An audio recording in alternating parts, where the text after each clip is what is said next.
Welcome back ناظرین اس وقت ہم موجود ہیں حلقہ 127 کے ایک پارک میں. یہیں پہ اپنی گفتگو کریں گے اور اب اس حلقے میں دیکھیے کہ یہاں کے پارکس اور گارڈنس کی کیا سچویشن ہے. بھٹا صاحب ہم بات کر رہے تھے بریک پہ جانے سے پہلے کہ یہاں پہ جو لوگ ہیں ان کے civil right, civil immunities, basic زندگی کی سہولیات ان کو بہت زیادہ میسر نہیں ہیں. خاص طور پہ جتنا علاقے کا ویسٹ ہے ان آرگینک اور آرگینک وہ یہیں پر پاس ہوتا ہے گندے نالوں کے ذریعے, اور جس سے کہ یہاں کے لوگوں کی مسائل میں مزید اضافہ ہوتا ہے. اس کے بارے میں کیا پلاننگ ہے آپ کی؟ اس میں جی اللہ کا شکر ہے کہ ہمارے حلقے کو بہت خطیر رقم ملی ہے ڈیولپمنٹ کے لیے. جی میاں محمد شہباز شریف صاحب نے ابھی 3 ماہ قبل اس حلقے کے اندر افتتاح کیا تھا مسلم چوک کے اندر آ کر کے, کیونکہ اس چیز کا انہوں نے اس حلقے کا جب عوامی جلسہ ہوا تھا الیکشن کے سلسلے میں تو انہوں نے یہ وعدہ کیا تھا عوام کے ساتھ کہ تم مجھے ووٹ دو, میں تمہیں اس حلقے کو گلبرگ بنا دوں. تو یہ اللہ کا شکر ہے کہ وہ خواب ہمارا اب تعبیر اس کی آ رہی ہے اور وہ خواب پورا ہو رہا ہے کہ اس حلقے کے اندر اس وقت تقریباً 1.5 ارب روپے کے قریب ترقیاتی کام جو ہیں ان کا آغاز ہو چکا ہے. 1.5 ارب روپے 1.5 ارب روپے اور اس ترقیاتی کام کا جو ڈیوٹی ہے وہ FWO کر رہی ہے. اچھا, کسی پرائیویٹ ٹھیکیدار کو وہ کام نہیں دیا میاں صاحب نے, بلکہ FWO جو ہے وہ کام کر رہی ہے. مادر ملت روڈ شروع ہو چکی ہے. That's a big project starting from Peco road and up to Shaukat Khanum memorial hospital. وہ پورے ایریے کو, ہمارے ایریے کو اس نے کور کیا ہے. اس کے ساتھ ساتھ بٹ چوک والی روڈ ہے, رانا ریاض چوک والی روڈ ہے, حسن بصری روڈ ہے, اور اس کے ساتھ ساتھ ہمارے 126 پارک ہیں ٹاؤن شپ کے اندر جو بالکل نگلیکٹڈ پڑے تھے. ان پارکوں کے اوپر PHA کو معمور کیا گیا ہے کہ وہ فوری طور پہ پارکوں کو ڈیفینس ہاؤسنگ اتھارٹی کی طرح ڈیولپ کریں. اچھا, اس بات کو میں تھوڑا سا آپ کو آئی ول کٹ یو اگین ہیئر کہ آپ نے کہا 1.5 ارب کے پروجیکٹ شروع ہو رہے ہیں. ٹھیک ہے, ظاہر آپ کو بجٹ ملے گا, 1.5 ارب بہت بڑی رقم ہوتی ہے. اس کے اکاؤنٹیبلٹی سسٹم بنایا آپ نے؟ ملے گا نہیں, مل چکا ہے. نہیں مل جائے گا انشاءاللہ, کام نہیں شروع ہوگا. اکاؤنٹیبلٹی ہمارے اکاؤنٹ میں نہیں آئے, میرے اکاؤنٹ میں ذاتی میں تو نہیں آئے.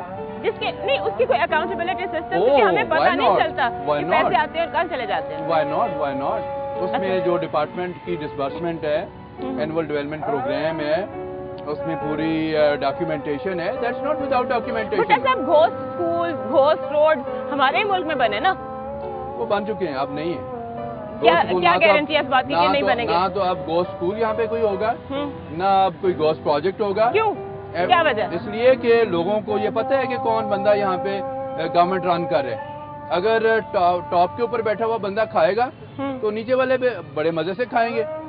دیکھیں بڑا فرق صاحب, کوئی سسٹم بنا دے نا.